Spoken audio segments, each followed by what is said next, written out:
कहानी श्रापित हवेली। एक छोटे से गांव में एक पुरानी और रहस्यमयी हवेली थी जिसे लोग श्रापित हवेली कहते थे।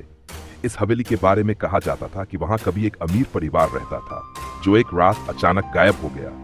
तब से उस हवेली से अजीब आवाजें और डरावने चीख सुनाई देने लगे।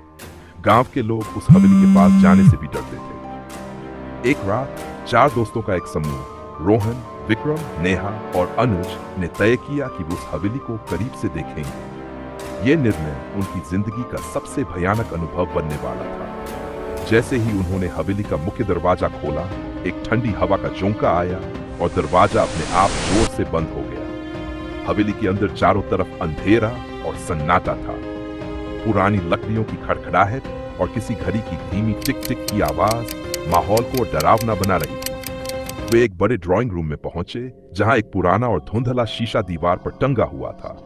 जैसे ही उन्होंने शीशे में देखा, उसमें एक परछाई दिखाई दी। धीरे धीरे वह परछाई स्पष्ट होती गई और शीशे में एक औरत का चेहरा नजर आया। उसकी आंखें लाल थीं और उसके मुंह से खून टपक रहा था। रोहन ने जैसे ही अपनी टॉर्च की रोशनी उस पर डाली, शीशे में दिख रही परछाई अचानक बाहर आ गई। वह औरत अब उनके सामने खड़ी थी। उसके बाल बिखरे हुए थे और वह जोर से चीखने लगी। चारों दोस्त डर के मारे भागने लगे, लेकिन हवेली के हर दरवाजे अपने आप बंद हो चुके थे। उनमें से एक दोस्त अनुज एक कोने में बने कमरे में छिपने की कोशिश कर रहा था।